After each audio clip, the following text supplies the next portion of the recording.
The 10-year-old raised his hand. "Can I go outside?" And two heads turned.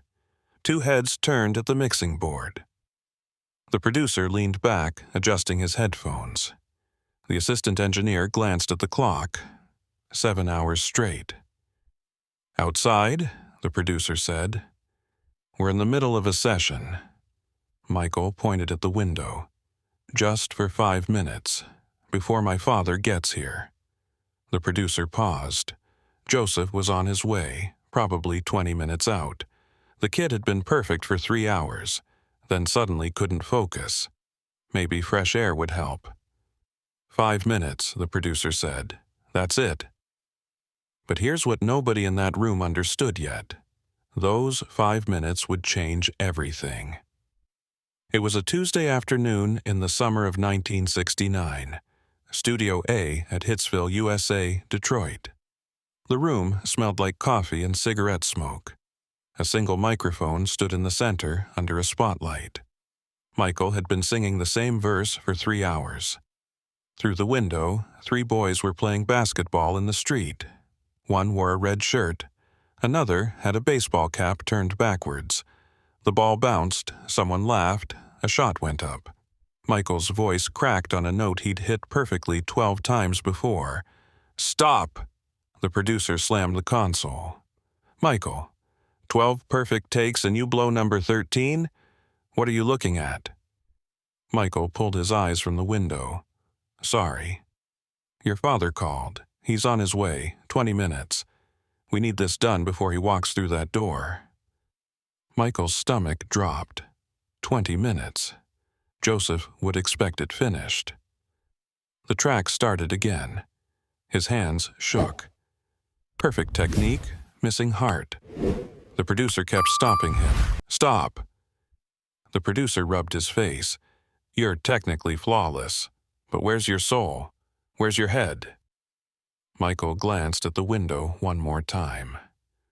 The producer followed his gaze, saw the empty street where the boys had been, then looked back at Michael. Wait, because what happened next changed everything.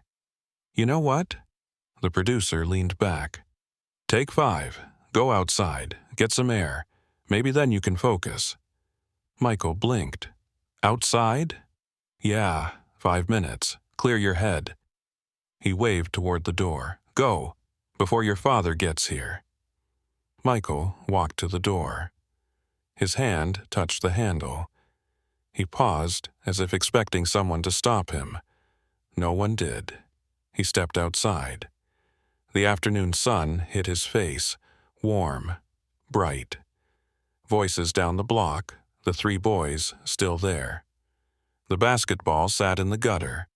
The one in the red shirt saw Michael first. "Hey, you from the studio?" Michael nodded. "You a singer?" "Yeah." "You any good?" Michael didn't know how to answer. "I guess." The tallest boy laughed and bounced the ball to Michael. "You play?" Michael caught it. Worn leather, warm from the sun. He'd held a basketball maybe twice. Not really. "Want to try? 1 shot." Notice the shift. 5 minutes of being nobody, just a kid on a street. Corner. "1 shot," Michael said. The boy pointed at a crack in the sidewalk, 15 feet from the pole. Michael stood there. The ball felt heavy in his hands, real, different from microphones and stage lights. He looked up at the rusty rim, crooked, too high, impossible. The boys watched, waiting. No pressure, no producers, no father in the corner. Just 3 kids wondering if he could do it. Michael bent his knees the way he'd seen on TV, pushed the ball up. It left his hands spinning. It hit the rim, bounced once, twice, dropped through. The boys exploded. "Yo! First try. Man's got range." The tallest one slapped Michael's shoulder. The leather of the ball, the slap on his shoulder, the summer heat. Michael smiled. Not a stage smile.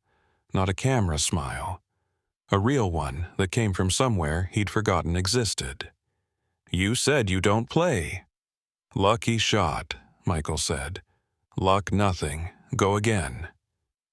Michael looked at the studio door down the block, then at the ball in his hands, then at the hoop. He took the shot. It went in again. This time they rushed him, all three shouting, pushing his shoulders the way kids do when something impossible just happened. For 10 seconds, Michael was just another kid who made 2 impossible shots. Not a performer, not a product, not Michael Jackson. Just Michael. "What's your name?" the tallest boy asked. "Michael." "I'm Dre. That's Tony. That's Marcus." He bounced the ball. "You really got to go back in there?" Michael nodded.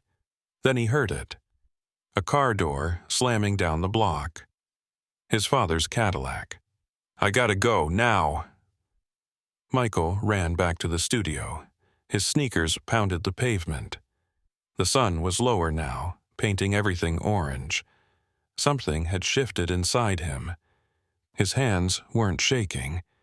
His chest didn't feel tight. The knot in his stomach was gone.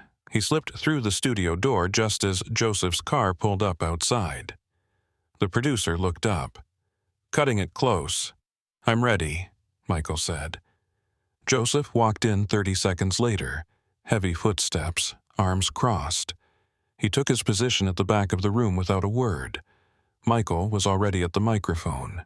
The producer hit talkback. "Ready?" "Yeah." "Good. Your father's watching. Make it count." The track started. Michael closed his eyes. This time he wasn't thinking about the window or the boys outside. He was thinking about the ball leaving his hands, the perfect arc, the sound of the rim, the way those kids cheered like he'd done something amazing, not because he was supposed to, but because he did. He sang. And this time it wasn't just technically perfect. It had heart, it had soul, it had the thing the producer had been asking for all day, the thing you can't manufacture, only feel. When he finished, the room held its breath. Then the producer leaned forward slowly. "That's it? That's the take." Michael opened his eyes. Joseph's arms were uncrossed. The producer was nodding. Through the glass, the engineer was already marking the tape as the master.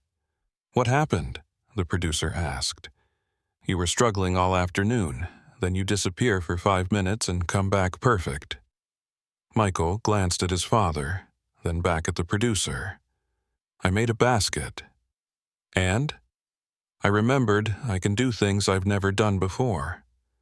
The producer stared, then smiled. "Write that down. That's a song lyric." Joseph stepped forward. "What basket?" "Nothing," Michael said quickly. "Just, I went outside for a minute." Joseph looked at the producer. The producer shrugged. Kid needed air. It worked. Joseph studied Michael for a long moment, then nodded once. "Next time, finish it before I get here." Remember this moment. What Michael learned in those 5 minutes shaped everything after.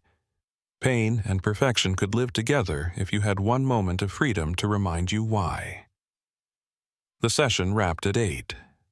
Walking to the car, Michael looked back at the street. The boys were gone. The basketball was gone. But the hoop remained, crooked, rusty, waiting. Joseph walked ahead, then turned. "You did good today, after you came back in." Michael nodded. "What changed?" Michael looked at the telephone pole one last time. "I stopped looking through windows." Joseph didn't understand. He didn't need to. 24 years later, a music journalist tracked down the Motown producer who'd been in the studio that day. "What do you remember about young Michael Jackson?" the journalist asked.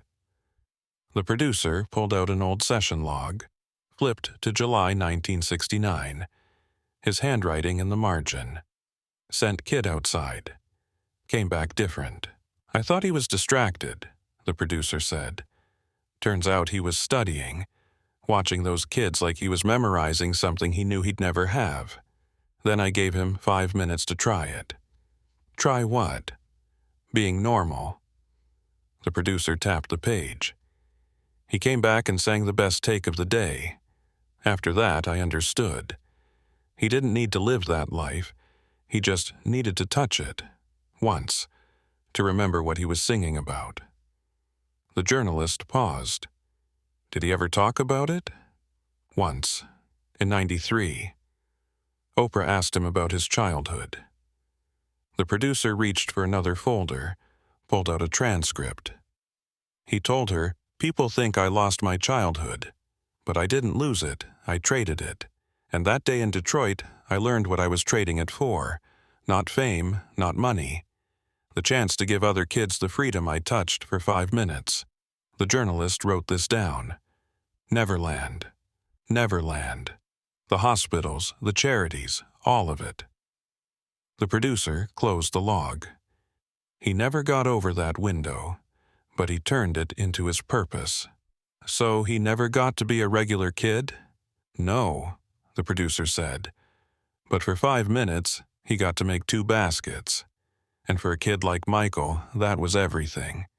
The journalist asked one more question. Do you think it was worth it? The producer thought for a long time, then he said what Michael had said to Oprah. He didn't get to choose, but he chose what to do with it. That's not getting over it, that's greatness. Back in 1969, 10-year-old Michael sat in the car. Through the window, streetlights came on. Somewhere those boys were home now, having dinner after a day of playing. Michael closed his eyes. He could still feel the ball, still hear it going through the rim, still remember what it felt like when strangers cheered not because he was famous, but because he made a shot. Tomorrow, another studio. Next week, another city.